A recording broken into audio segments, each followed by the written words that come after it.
Olá, gente querida, como é que estão vocês? Estamos de volta com Coisa é Cá, depois de um recesso aí, um período para descanso, para a gente aquecer as ideias aí depois das férias, e a gente está voltando com força total, e hoje com um convidado muito especial, né? Voltando em grande estilo, depois dessa paradinha aí para descansar.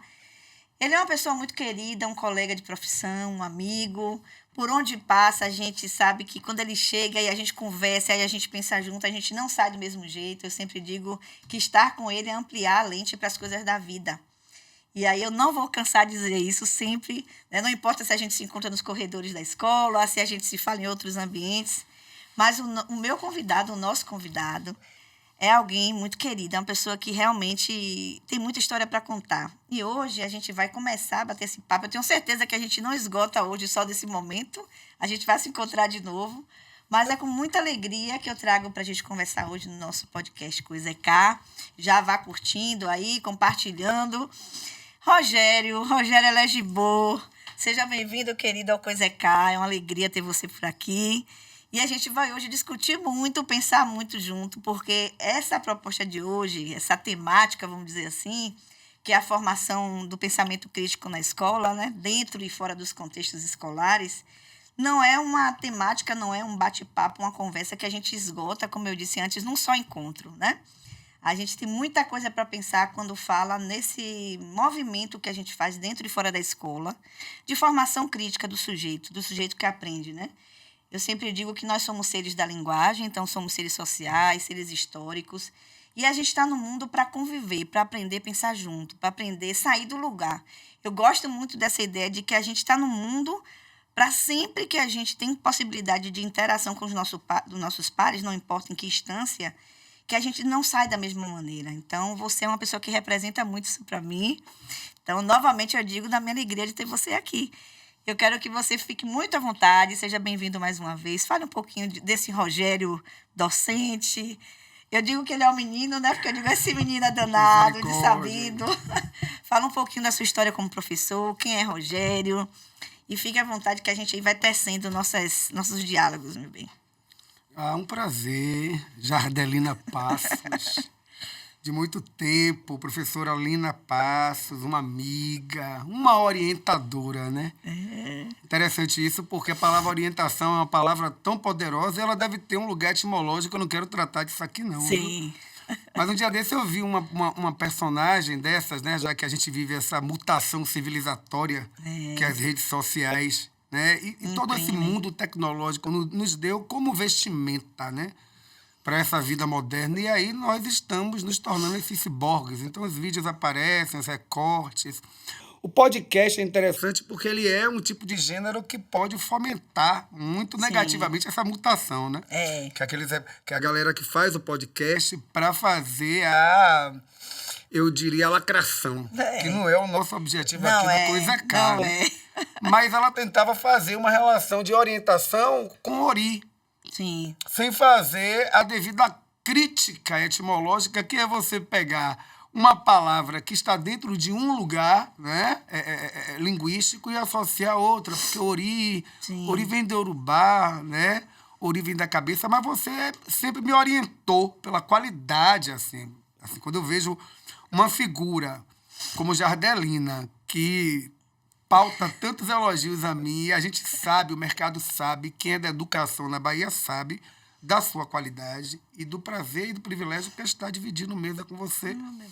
para discutir um tema que é um tema muito necessário, né? Porque é É. o tema da crítica. E a gente que é professor de texto, né? Nós Sim. somos professores de discurso, percebemos o esvaziamento que há do que é a crítica. Né? É. A crítica como um lugar epistêmico. Então, existe a política, existe a antropologia, a sociologia, né? É. Existe a literatura, mas existe a crítica. Sim. Então, em que medida nós somos responsáveis, né? E essa coisa do peso, né? Nos É. Atlantes, né? O educador como responsável dessa formação crítica, isso é de uma responsabilidade enorme. E você me convida a discutir isso. Mas antes falar do professor, né? É. Essa coisa interessante, porque um dia desse me perguntaram em sala bem assim, Você quis ser professor? A pergunta não foi essa, não. Quando foi que você decidiu, professor? Eu disse, eu não decidi até hoje. Porque o professor é aquele que não decide, né? Eu sempre digo a eles, meu filho, você precisa entender que eu nunca saí da sala de aula. Então, desde os 2 anos de idade, eu Sim. levanto lá no bairro da Liberdade, né? Primeiro para estudar na Gotinha Feliz, depois para estudar na Hélio Freire dos Prazeres, depois para estudar no Colégio Delta, no Colégio Ideia, e depois para a UFBA, né? Para fazer letras, como o nosso companheiro aqui atrás, também Ian, colaborador, Ian. nosso Fiquei muito feliz parceiro. quando encontrei uma pessoa de 22 anos querendo ser professor, porque ninguém mais quer ser professor. Sim. Né? O mercado vai ter um problema no futuro. E esse professor, ele, então, portanto, não nasce apenas quando eu passo a ter a consciência ou quando eu identifico na minha CLT, na minha carteira de trabalho, essa titulação dada a professor. Esse professor nasce muito antes, né? A minha professoralidade nasce muito antes. Então, o ato de professorar, né? O ato de professorar é o ato de falar, né? É o dono do parlatório, do falar. Então, tudo que eu carrego enquanto professor é resultado desse menino que tem um recorte social, Sim. né? Que tem um recorte socioeconômico, que tem um recorte, portanto, muito facilmente no Brasil identificar, porque se você é pobre, essa pobreza normalmente tem cor. Então, portanto, eu vim da Liberdade, eu vim do bairro Negro, Sim. né? Eu sempre digo, dos porões, né? Eu nasci no fundo do Ileaie, né?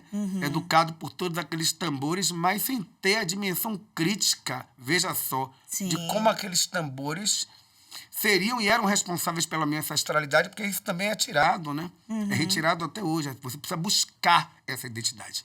Sim. Então, assim, é esse professor vindo dessa família essa família pobre, essa é a palavra, para quem mora num espaço, ainda que eu tivesse tido o privilégio de ter todos os direitos sociais privatizados, porque o meu pai, junto com minha mãe, me deram essa possibilidade, eu vim da casa descarnada, né? Eu vim do chão vermelho. Eu não vim do chão de piso. Então, portanto, é esse lugar, evidentemente, é um lugar que eu não vou rejeitar quando eu me torno professor, porque há quem rejeite. Evidentemente, eu não estou aqui Sim. em cima da crítica, das vontades, mas ele vai colaborar para essa minha formação de professor. Então, o Rogério, ele vem disso, ele vem de uma família que, mais do que me dizer, age sobre o meu corpo, fazendo com que eu entenda que o único caminho que existe para o menino pobre, periférico, para que ele consiga, pelo menos, sobreviver, é a educação. Então, assim, meu pai, eu sempre digo isso, né? E minha mãe, eles desistiram da vida deles para possibilitar a mim e meu irmão educação, para possibilitar na educação um projeto de vida, já que a gente não tinha herança, né?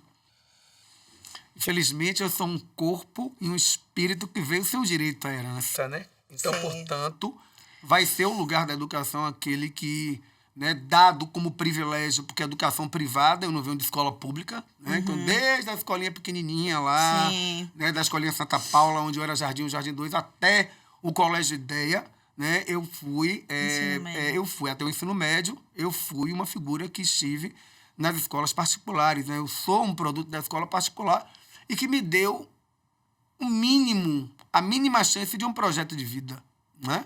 Porque a escola pública, não, a escola pública, ela merece, porque quando eu falo da escola pública, eu tenho muito cuidado, porque eu não sou professor da escola pública e eu não sou estudante da escola pública. Eu sou estudante da universidade pública, porque fiz UFBA. Então, portanto, eu tenho só um pouco do recorte do que é o ensino público no Brasil. Então, o ensino público não dá projeto de vida àquele menino. O ensino público não é um ensino que garanta projeto de vida. Eu vim de uma escola. Nós somos professores de escolas particulares e nós sabemos que, infelizmente, o Brasil, lá atrás, e isso é projeto de Estado, retirou da escola pública a possibilidade do projeto de vida. Então, o que se tem ali é muito mais do que uma possibilidade de sobreviver, assim, de resistir, né? São muitas falências que aquele corpo que habita na escola pública tem para achar que aquela escola vai ter condição de crítica, de resgatar, mesmo quando o Estado não quer. Então, há de ser sempre um aplauso aos colegas, né? E aos professores e professores, aos diretores e diretoras, mas nós sabemos que não é do papel do Estado ter na escola pública um lugar de transformação. Eu tive a escola particular, e aí, com 17 anos, eu tive que fazer a escolha profissional, né? É interessante porque a gente, quando fala assim, o profissional, né? Um dia desse eu estava falando com os meninos, né? O que é ser profissional, né? O que é ser profissional? Eu sou professor de literatura, eu tenho que dar aula profissional de literatura. Eu disse, às vezes é tão mais interessante dar uma aula amadora de literatura, né? Aquilo que Clarice Lispector diz na última entrevista que ela deu, eu nunca fui uma profissional. Deixa eu ficar nessa condição, né? Eu não tenho uma responsabilidade. E o profissional é aquele que tem uma responsabilidade. E é muito difícil, às vezes, você com 17 anos, atravessado por diversas questões que têm a ver com o fim da adolescência, desse crescer, que, na verdade, eu acho que a gente nunca deixa de ser adolescente, porque a gente vai estar sempre crescendo até que a árvore, né, ela faça o papel do que vem do humus, do que vem da terra, que né, Lavoisier, né? Nasce, cresce, reproduz e morre. Então, assim, eu fiz a escolha profissional sem essa possibilidade. Eu sempre fui muito racional. Interessante que eu gosto muito de signo, e a senhora sabe disso, né? E dizem que as pessoas de escorpião... Dizem que as pessoas de escorpião, elas são pessoas tomadas de afeto e de emoção. Mas a minha escolha foi muito racional, né? Meu pai me permitiu, junto com minha mãe, ser o que eu quisesse. E eu disse assim, eu passo em quê? Quando eu escolhi a minha profissão, né? Eu disse, eu passo em quê? Porque assim, eu posso ser um bocado de coisa. Mas eu passo na UFBA, porque eu queria a UFBA. E não queria apenas pelo lugar político, não é o lugar econômico mesmo. Eu passo em quê? E aí é que tem uma figura que é muito importante nessa escolha. Porque eu poderia passar em diversos outros lugares, né? Mas eu disse, não, eu vou fazer letras. E por que eu vou fazer letras? Pela professora de literatura que eu tive. Eu poderia ter feito história, eu poderia ter feito geografia, inclusive. Outra área aí, inclusive, eu era amante. Às vezes eu estou dando aula, né, de literatura, eu falo porque esse aqui é o retículo endoplasmático do verso. Me pego utilizando das estruturas da biologia, né? Eu gostava muito de biologia. Mas Madalena Ferreira, não sei se você conhece Madalena Ferreira. Madalena Ferreira foi mais do que um quebra-mola, né? Já tive a honra de trabalhar na mesma instituição. A professora Madalena Ferreira, ela foi minha professora. Madalena já era um encanto, mesmo antes de ser minha professora. Né? Mas, porque a gente olhava a Madalena, admirava, dizia, ali é Madalena, né? Olha Madalena uma referência, passando, né? Uma referência para nós que éramos alunos, né? E estudantes. Mas quando Madalena chegou como professora no 3º ano, ela me fez com que a literatura pudesse ser semeada de um lugar que eu me tornei professor de literatura, né? E sem crise, assim. Quando eu decidi fazer letras, eu muito decidi a partir das contribuições que Madalena me deu para entender a literatura, para amar a literatura, mas, sobretudo, para ter na literatura a possibilidade de me vestir de uma crítica, né? Madalena era uma professora que a formação crítica era poderosa. Né? A formação crítica e a formação humana.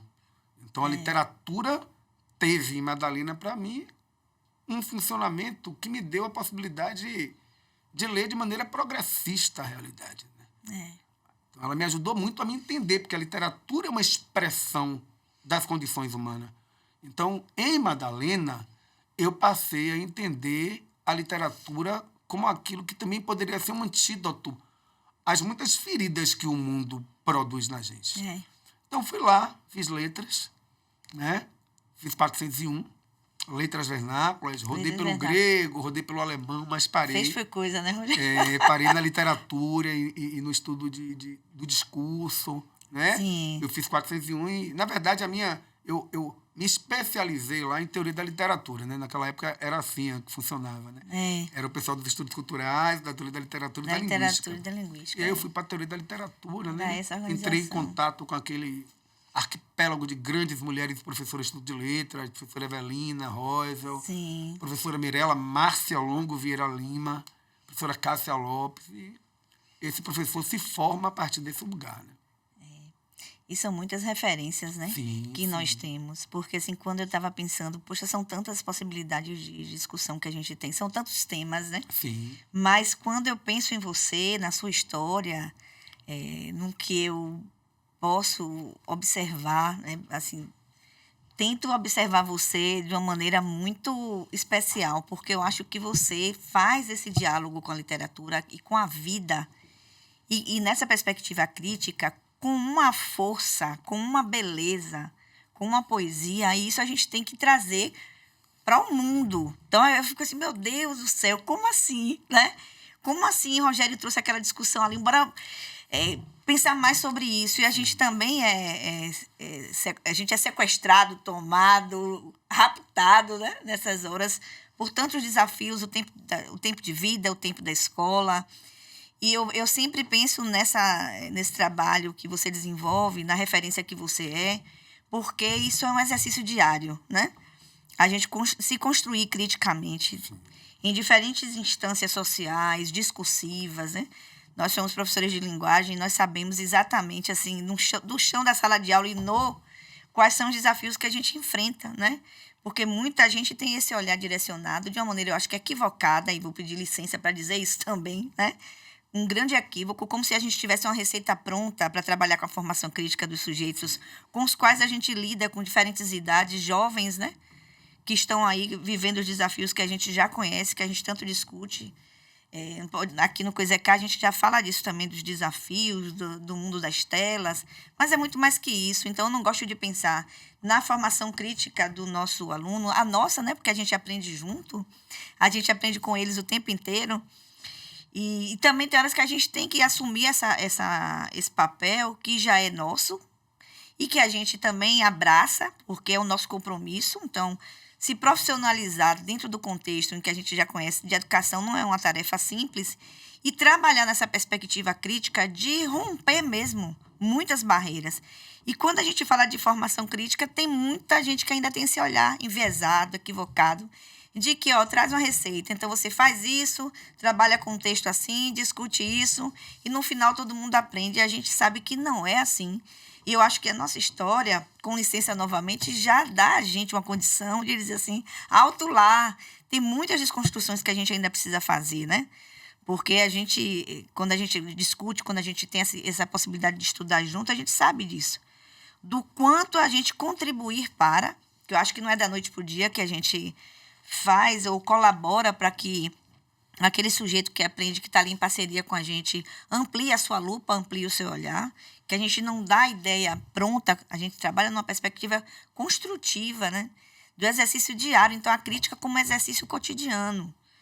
Então, a gente observa você trazendo algumas discussões, você cutuca daqui, cutuca dali, no sentido de tirar a gente do lugar positivamente, que é uma delícia. Eu particularmente gosto muito, porque eu falei assim, danado, eu não tinha pensado nisso, né? Poxa, que coisa bacana para a gente pensar. E aí eu acho que, e aí voltando para a Clarice também, a nossa parte mais larga, né? É aquela parte que a gente ainda, né, desconhece, o não saber, como uma possibilidade de um espaço amplo para a gente poder se exercitar e que a gente aprende todo dia, né? Então, eu queria também que a gente pensasse, que você trouxesse a partir dos recortes que você já faz, da sua própria história também, desses desafios que a gente enfrenta no chão da sala, né? O que é mais desafiador para a gente, que não é um aspecto só, acho que é um conjunto que tem aí de aspectos, e você é professor do ensino médio, de literatura e produção de texto, né? De redação. Então, você tem aí uma vasta experiência nesse trânsito de entrar numa sala de aula, então a gente nunca sai do mesmo jeito. Eu sempre digo que todos os dias são inéditos. Então, Rogério e Lina vão para a sala de aula todos os dias, mas jamais os dias são os mesmos sempre. Eu acho que tem um ineditismo, a vontade de dar certo, né? A vontade da gente entrar naquela aula ali e dizer, poxa, eu preciso mobilizar tais discussões, eu preciso trazer muitas questões para essa pauta, né? Desta aula, dessa discussão, preconceito, a questão cultural, tudo que a gente já entende que está no currículo da escola, está no currículo da vida, né? Isso não é uma questão da escola, determinados conteúdos, determinadas reflexões e necessárias e importantes que a gente precisa fazer, né? E de que lugar a gente fala, como é que a gente traz isso. Então, o que é que vem, assim, quando você pensa nisso, nos principais desafios que a gente enfrenta? O que é que você tem, assim, de... para a gente colaborar, né, para essa formação crítica deles. Interessante a sua pergunta, porque você está perguntando e eu estou aqui... Só Não, e tentando encontrar uma seta, né? Um caminho, né? Porque é um labirinto. Quando você diz assim, quais são os desafios para o profissional de educação, e aí você precisa fazer o recorte de quem está falando. Sim. Nós somos profissionais de educação, eu pelo menos sou, né? Eu diria que alocado, né? O meu quadradinho, né? Que a palavra é essa, né? Termo contemporâneo é esse, que é cada o meu no seu cercadinho. Seu cercadinho. Eu acho interessantíssimo quando a gente reflete o cercado, né? E o cercado autorizado, né? O cercado, então, assim, o meu cercadinho é a escola privada. O meu cercadinho, portanto, e também, eu sempre digo isso aos meninos, é uma escola privada em uma condição de profundo privilégio. Então, eu sou professor de um corpo privilegiado e vivo também, pensando a educação privada, um lugar privilegiado. Porque nós estamos em escolas dessas, né? Sim. Consideradas, né? Contratadas como escolas de grande porte. Então, é um corpo que está ali, adolescente, mas que não vai lhe faltar isso que eu sempre digo ao menino. Sim. Um dia desse eu cheguei em sala de aula para a gente começar a dar o exemplo, porque é bom o exemplo. Né, professora? Então, assim, eu cheguei em sala de aula e uma dessas salas de aula, no dia desse eu falei, Alice, quando eu me aposentar, eu vou fazer um livro, eu vou fazer uma peça de teatro, falando aquilo que a gente pode falar quando a gente está aposentado, né? Primeiro porque a gente está maduro. Eu acho que um podcast desse aqui, se você me chamasse há 15 anos atrás, poderia ser muito mais implosivo e explosivo do que hoje. Hoje eu sou uma figura que tenho maturidade para falar dessa condição profissional e dessa relação de responsabilidade, porque sou um educador, preciso estar costurado pela lei, preciso estar costurado pelo ECA e preciso estar costurado por uma ideia de que a educação é instrumento. Porque senão o menino do pijama listrado não ia ser morto pelo pijama. A educação é ideológica. Não é preciso que a gente vá à pedagogia do Paulo Freire. Agora, a gente vai a Paulo Freire para dar sustento teórico. Então, eu cito a pedagogia da autonomia porque eu li a pedagogia da autonomia. Então, quando você diz assim, você como professor de literatura, como professor de produção de texto, o que está acontecendo? Uma grande falência autorizada pelo Estado.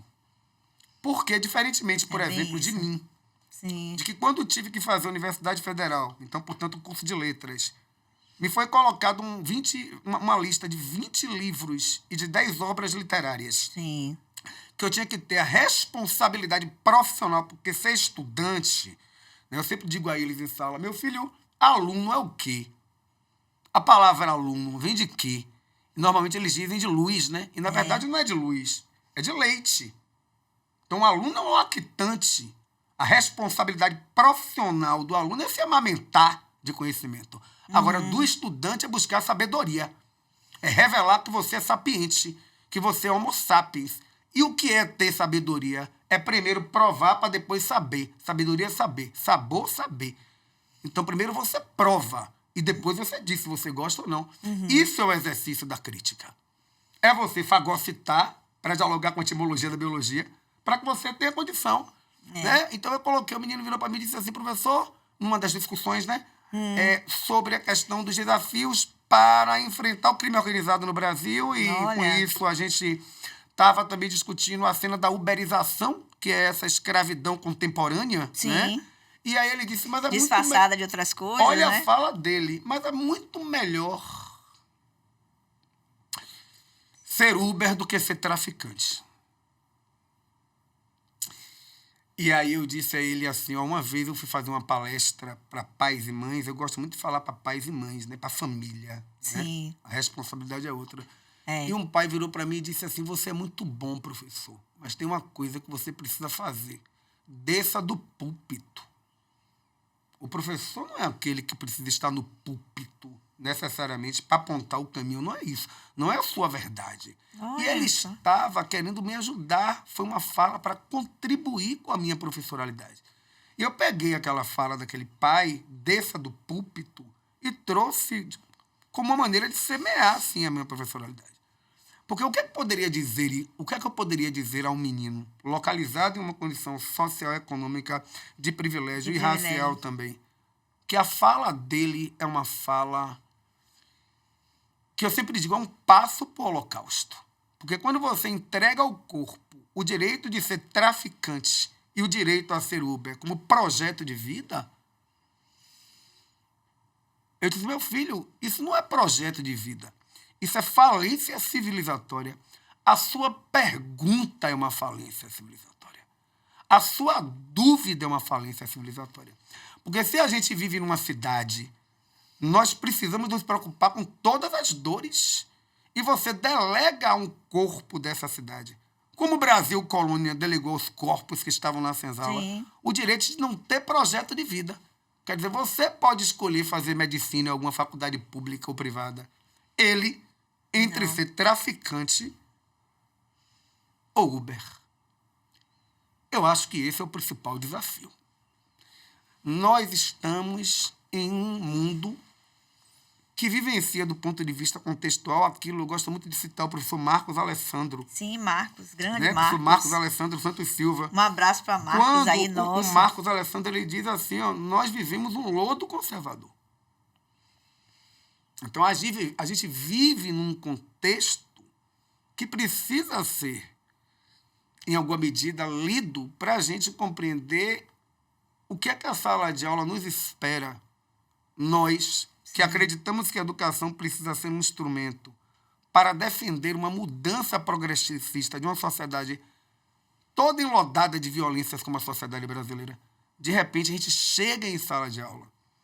E por educação, e eu sempre digo isso, vocês, corpos pós-pandêmicos, são resultados da educação e da crítica de muitos podcasts ruins.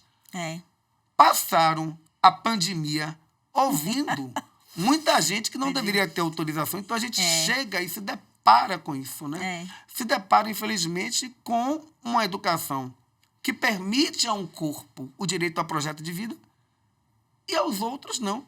O maior desafio é isso, né?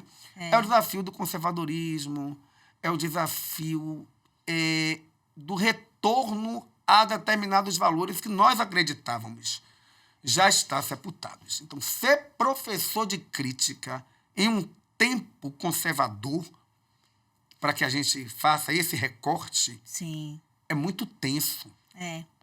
Em 2022, são 2 exemplos que eu quero trazer aqui. Em sala de aula, um estudante de 15 anos virou para mim, depois de uma aula de literatura em que eu estava trabalhando o Drummond, em que eu estava trabalhando a flor e a náusea como metáfora da guerra. E a guerra como resultado da falta de diálogo. Então, portanto, da barbárie. E aí, depois de fazer a leitura de Drummond e colocar aquela bela música que o Ney Matogrosso canta, pense nas crianças mudas telepáticas, né? Pense nas meninas cegas inexatas, nas mulheres rotas alteradas pela bomba. O menino vira para mim e diz, professor, mas qual é o problema do fascismo? Imagine. Com o celular me gravando. Então, como é que eu vou dar formação crítica a esse corpo? E aí eu olhei para ele e disse, nenhum, meu filho. Nenhum problema. Então, Rosa de Hiroshima, porque ele sabia qual era o problema do fascismo, inclusive ele sabia o que era o fascismo. Então, a sala de aula tem sido esse espaço.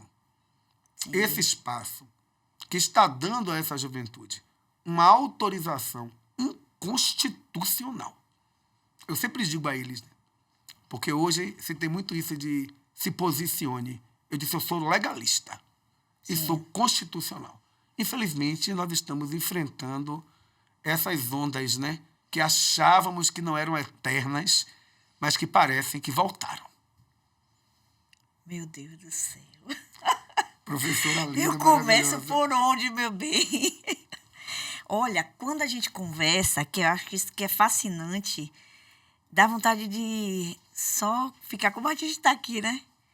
Ouvindo esse silêncio, que o silêncio a gente também escuta, né? Sim. E pensando na quantidade de aspectos, né? Das camadas que estão aí, nessas falas que você traz tão sabiamente.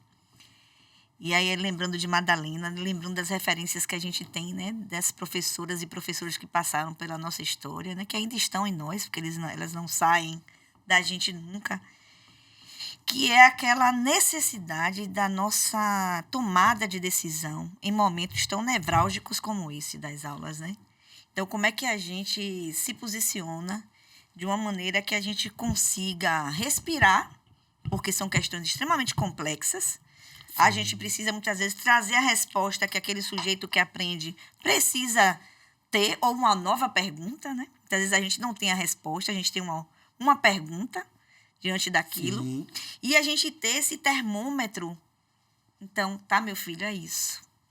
E você vai para frente na aula, você lida com o coletivo que está ali diante de você, porque você sabe que naquela hora é aquilo que você precisa dizer, né? E a isso a gente tem que aplaudir, Rogério, porque eu acho que a gente precisa, como professores, né, e professoras, a gente sabe disso. E aqui eu nem quero ser leviana, né, com a docência, porque eu acho bacana essa fala quando você diz da nossa necessidade de tomar cuidado, né, com os nossos textos, Sim. com a nossa produção de ideias, porque tem muitos desdobramentos, são muitas camadas. E a gente sim defende ideias, concepções. A gente parte de perspectivas que são as mais variadas, né? Isso me fascina porque hoje, com a história de vida que eu tenho como professora, eu me autorizo também a dizer assim, não, eu agora vou trazer essa discussão para a pauta aqui. Eu entendo que a gente tem um limite, é muito tênue, né? São adolescentes que são cercados de privilégios, a gente sabe da nossa história em escolas de rede privada, né, de grande porte. Acho que a gente tem um respeito pelas instituições onde a gente trabalha e, ao mesmo tempo, a gente sabe que ali também é um espaço de construção profissional nossa e de uma compreensão desse coletivo com quem a gente convive, que não é só de alunos, né? Entendendo que a gente tem um trabalho muito sério ali. E que não, eu me incomoda muito a romantização em torno dessa questão da criticidade, né? Do rumo, tudo muito... Ó, você vai lá, discute, tá tudo certo. Não tá tudo certo nada, né?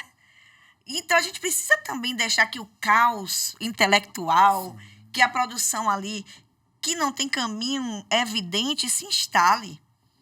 Porque a gente tem uma aversão ao caos, porque o caos é como se fosse a bagunça tá ali, ninguém aprende nada, todo mundo fala tudo. E não é. A gente já tem evidências cotidianas de que é naquela discussão que a gente tem aquelas perguntas ou aquelas conclusões ou aquelas hipóteses que fomentam um caminho, né? Não é só aquela próxima aula, não. Eu tive alunos na minha vida que as falas foram divisores de água, né? São momentos assim emblemáticos de minha carreira que eu disse, caramba, né? Eu sempre cito essa história aqui no Coisa é Cá, quando eu tinha um projeto de escrita com o 6º ano, que é a minha paixão, você sabe disso, né? A gente transita por várias idades. Sabemos. Mas o 6º ano é minha paixão, gosto muito de trabalhar com essa idade. E eu pedi que eles escrevessem crônicas de humor. O projeto, a proposta de escrita era essa.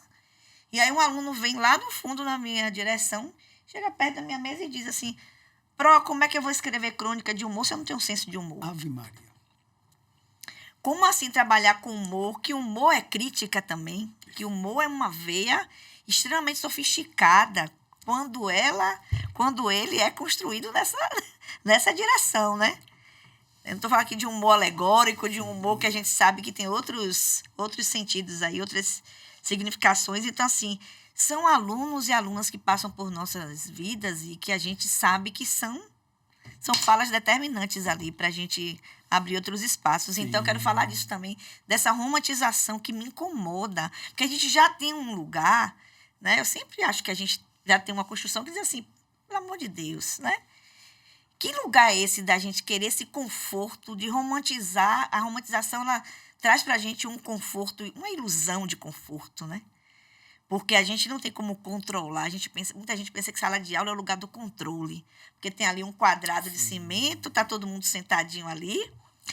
E não é. E não é bem assim, né? Então, a gente está num tempo em que a escassez de professor, profissional, professor, né? Que a gente está falando aqui, todo mundo que para se construir profissional tem que começar, né? Você tem que ter você tem que ter um espaço, locus de aprendizagem ali, né?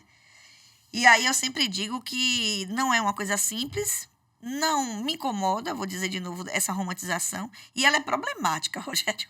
Romantizar a crítica, Eu acho né? que romantizar a crítica, romantizar essa formação humana, integral, como a gente sempre defende, né? Porque eu fico imaginando assim, não é como o trabalho com os textos, como a gente sempre conversa. A leitura é uma atividade intelectual exigente. Sim. Então, também falar da literatura, que é muito romantizado, ler como um eterno prazer, né? Eu sempre digo que, gente, a gente tem que discutir muito isso, que a leitura é essa atividade que exige do sujeito essa lupa ampliada, essa lupa que tem esse olhar direcionado aí para várias abordagens, várias formas de sentir, de ver, de pensar, de construir, de ressignificar. Então, isso é uma coisa para a gente debater e muito, né? Bastante, porque é um lugar que merece estudo, que merece que a gente fomente, que a gente traga para debate. Então, quando eu digo que nosso podcast é só uma parte hoje, que, por favor, vamos fazer depois com mais calma também, viu, gente? Esse é só o primeiro. Com certeza ele vai achar um tempinho na agenda dele aí. Eu sou seu. Pra gente, ó, marcar não há um problema segundo nenhum, momento. eu sou seu, porque... Mas fala disso, o que é que você pensa, sabe? Quando Da você pensa assim, da romantização da crítica, dessa formação que... é o lugar do conforto. Eu tenho que dar essa segurança de que tá tudo bem ali. Que aprender não é isso, né? A gente sabe. Não. Eu vou citar o Washington Luiz, professor de filosofia que eu tinha, professor Washington. O Washington é professor de filosofia, né? Os professores de filosofia, eles nos ajudam muito. Ontem eu estava falando disso, né? Lá na escola, na instituição, que inclusive trabalhamos juntos, o menino dizia assim, mas Isaac não dá resposta pronta. Você pergunta uma coisa, Isaac, Isaac, né? abraço para você. Um abraço a Isaac. Eu disse, mas ele é um filósofo, né? Então, assim, e se ele for socrático, ele não pode ter. Sim. Ele não pode ter, nós somos, né? Então, assim, quando você fala assim da romantização, porque você falou de tanta coisa, né? E aí eu começo a anotar aqui, escrever da sua pergunta, mas para parar na romantização da crítica. Sim. A partir de um exemplo que é muito interessante. E a gente estava tratando aqui, assim, quais são os desafios, né? O desafio é que a gente vive um tempo conservador. E aí um dia desse, o menino falou, mas por que conservador? Por que ser conservador, professor, é ruim? Eu disse, porque às vezes você conserva questões que não podem ser conservadas. Então, quando a gente diz que a gente vive um tempo conservador, é porque esse tempo ele quer, em alguma medida, semear novamente aquilo que a gente não pode semear. E o que é que a gente não pode semear? A gente não pode semear nada que cultive violência. Então, evidentemente que a gente não vai chegar na sala de aula para entregar tudo pronto. Não é o papel do profissional de literatura entregar tudo pronto. Ao contrário, uma boa aula de literatura, ela precisa ser um ensaio. Porque ela não pode acabar. Ela não pode ter fim, ela não pode ter ponto. O que é que o ensaio faz, né? O ensaio apenas ensaia. E é interessante porque uma vez eu estava numa discussão com uma colega, né? Que é de educação, Sim. pedagoga, e ela dizia para mim assim, você tem um problema porque você improvisa muito. Você planeja aqui, mas a sua aula, ela não é resultado, parece que o planejamento não está. Eu disse, porque você improvisa muito. Eu disse, mas observe, só sabe improvisar quem sabe visar. Qual é o problema do improviso? Quando você tem um educador que improvisa, é porque ele tem uma dimensão plena do que ele está fazendo. Então, quando a gente chega assim e diz, está um caos, que bom que está um caos, por várias perspectivas. Não o caos a partir da teoria do caos, porque a teoria do caos vai dizer que o caos é a nossa incapacidade de entender o que é complexo. De lidar com os desafios. Agora, de entender o que é complexo. E se a gente não entender que a sala de aula ela precisa ser caótica assim, que a escola precisa ser caótica assim, porque se a escola não for caótica, ela está sendo silenciada. Sim. Se o corredor da escola não gritar e se a sala de aula não for um espaço de grito, é porque nós estamos pegando esse adolescente, adolescere, latim, crescer, e nós estamos podando ele. Dia após Então, dia. é preciso que haja É. um grito. Eu estou aqui em Mute. O grito da adolescência é o grito de quem grita, é o grito de quem tem dúvida, é o grito de quem quer se posicionar. De quem quer se posicionar, mas que precisa primeiro entender que o direito à palavra é uma responsabilidade. Não é? O direito à palavra é uma responsabilidade. Então, você tem que saber se posicionar. Eu sempre digo isso a ele. A leitura, ela tem etapas. A leitura, ela tem um método. Existe um método para você ler. Então, até que você chegue à posição, você precisa ter ali enfrentado um verbo que é necessário, o inferir. É. A gente precisa ensinar o menino a inferir.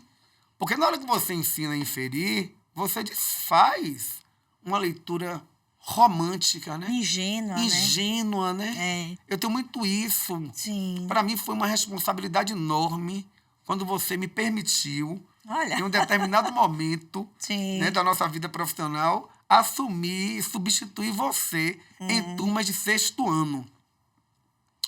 Porque, infelizmente, a gente vive dentro de uma representação. Eu sempre digo aos meninos, o lugar mais difícil para a construção do sujeito leitor, do sujeito escritor, é o 6º ano, é o 5º ano, é o 4º ano, é o 3º ano, porque é ali que você semeia tudo. É. Quando você chega no 3º ano, a única coisa que eu faço enquanto professor é colocar a cereja do bolo. Lá no médio, né? Já está quase tudo pronto. O menino já chega quase todo, né, já estruturado com uma noção de leitura. E, claro, eu aproveito aquele momento, que é um momento de maturidade, exatamente para desfazer esse lugar da romantização. Ainda que eu ache, Prolina, que a romantização é uma escolha civilizatória nossa, né? Sim. Nós somos uma Não tinha nação... pensado nessa perspectiva ainda, não. Nós somos uma nação inventado no romantismo. Então, a gente quer, no final mesmo... Em várias esferas, né? De nossa A vida. esfera que, em alguma medida, carrega uma ideia de civilização brasileira é ter na base romântica, né? Então, portanto, na crença desse mundo ideal, né? Então, quem romantiza... Das projeções, né? Quem romantiza a crítica vai perder, ou quem faz uma escolha pedagógica de ser um professor de crítica, tendo a romantização como um lugar, perde a possibilidade da crítica. Por isso que a senhora coloca uma coisa importantíssima. Eu sou literatura. Então, quando eu chego em sala de aula, eu sempre pontuo isso para os meninos. Ó, a literatura, ela aqui se torna um lugar de estudo. E ao pensar a literatura, eu sempre digo isso, professor, eu sou um intelectual. O professor de literatura é um cientista. O professor de linguagem é um cientista. Nós estamos aqui fazendo ciência. Então, há um momento em que a literatura vai servir única e tão somente para a gente sentir, para a fruição.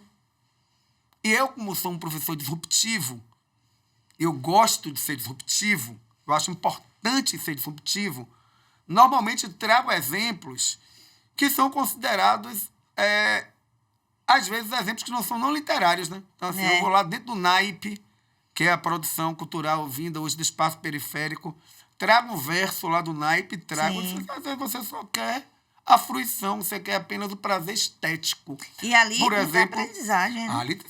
ali se tem uma nova gramática da baianidade.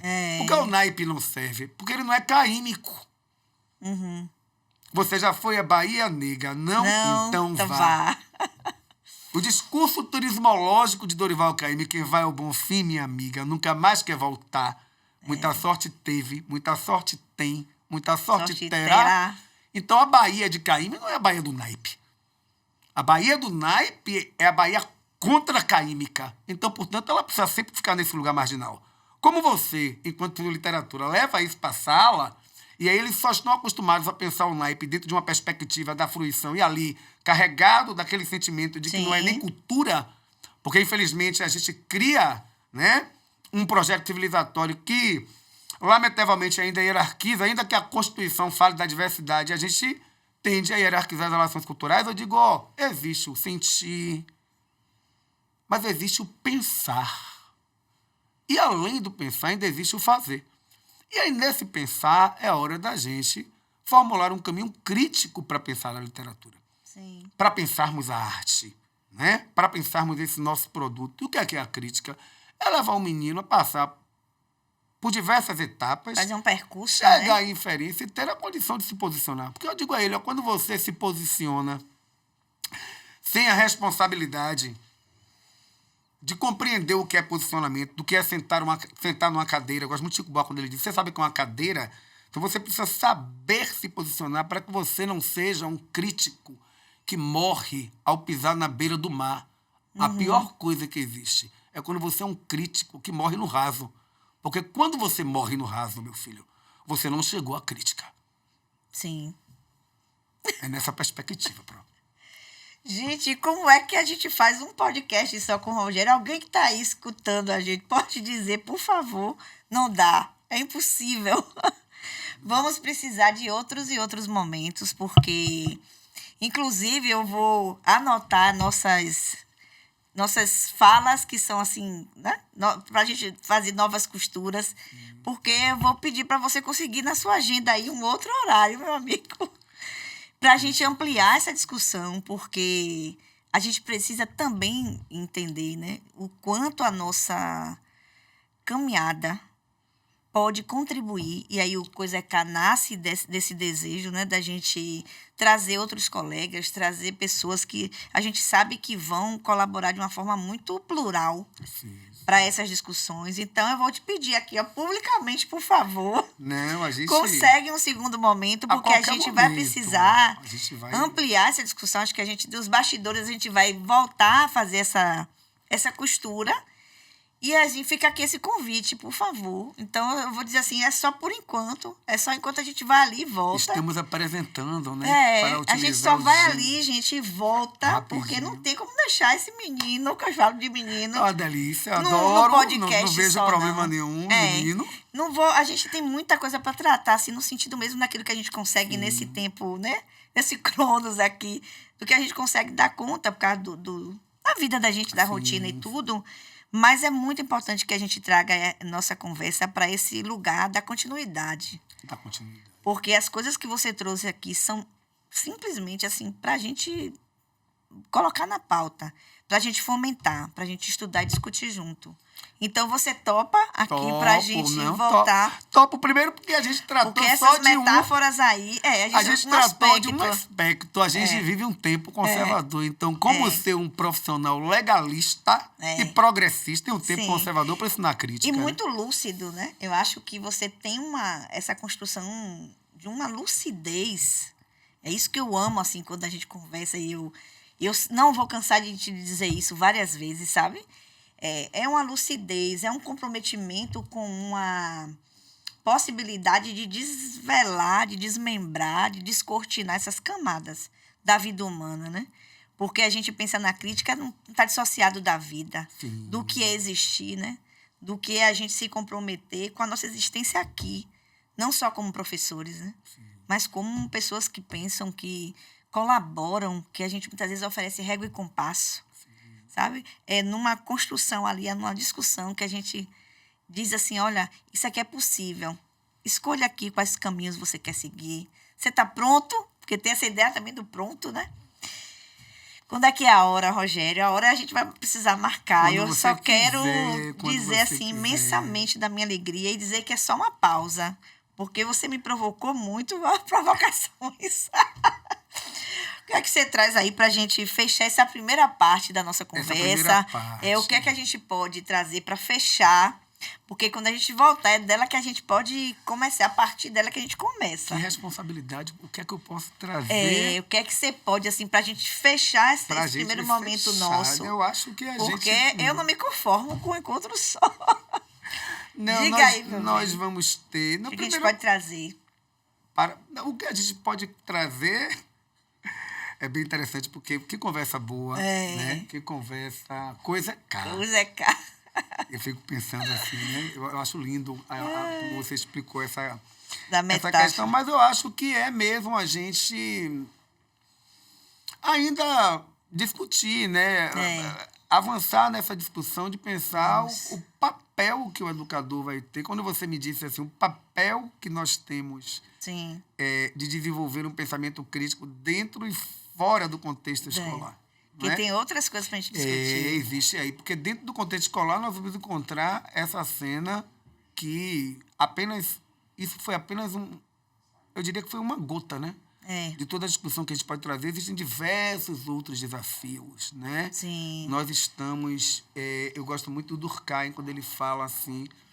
O suicídio não é uma escolha individual. O suicídio é uma escolha, é um fato social. Então, de fato, nós estamos em um mundo doente. Né?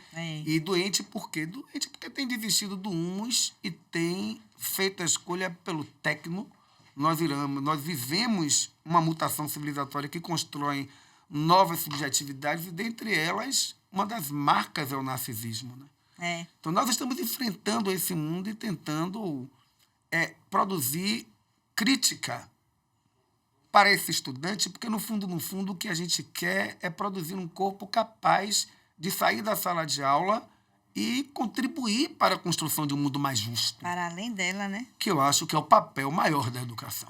E não ficar nesse lugar dessa ideia de que eu só existo porque eu sou visto, né? Sim. Pelas telas, né? Exatamente. Com os meus trocentos mil filtros aí. Então, assim, eu quero agradecer imensamente, sabe? A sua generosa parceria, caminhada comigo. Eu sou muito feliz porque você existe, viu?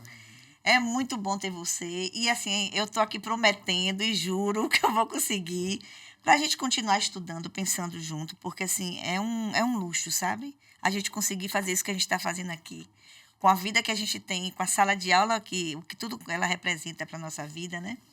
Todos os desafios que a gente enfrenta. Então, a gente vai dar só uma parada, porque a gente vai voltar com o nosso segundo podcast. E eu quero muito, muito agradecer. E a gente só começou. Então, agradecer a vocês todos também, né? Quem está acompanhando, curta, se inscreva no canal, divulguem, porque isso é muito importante para a gente. E, assim, Ave Maria, como não falar do que a gente viveu aqui, Rogério? Então, a gente vai, nos bastidores, aquecer mais ainda para o nosso retorno, quando você tiver a sua agenda aí, né? Mais tranquila para a gente conversar. E o coração está em festa. Te agradeço, viu? Agradeço a você. Muitíssimo obrigada. E, assim, eu tenho certeza que a gente traz aí algumas movimentações importantes para vocês pensarem no que a gente está conversando. Tragam sugestões também, podem enviar aí para vocês nos comentários. Comentem, porque isso é bacana, né? A gente vai ampliando a discussão a partir muito também das perguntas que vocês trazem, daquilo que foi uma inquietação bacana, uma inquietação que leva a gente para saltos qualitativos. Então, você é alguém que contribui para a gente dar saltos qualitativos muito importantes, viu? Um abraço no seu coração, muitíssimo obrigada. Obrigado a você, meu amor. Um privilégio. E você marca amanhã eu estarei aqui. Até já. Sim. Um beijo, gente. Beijo, muito obrigada pela parceria de vocês aí também, de onde vocês estiverem. Obrigada pelos ouvidos gentis. Até a próxima.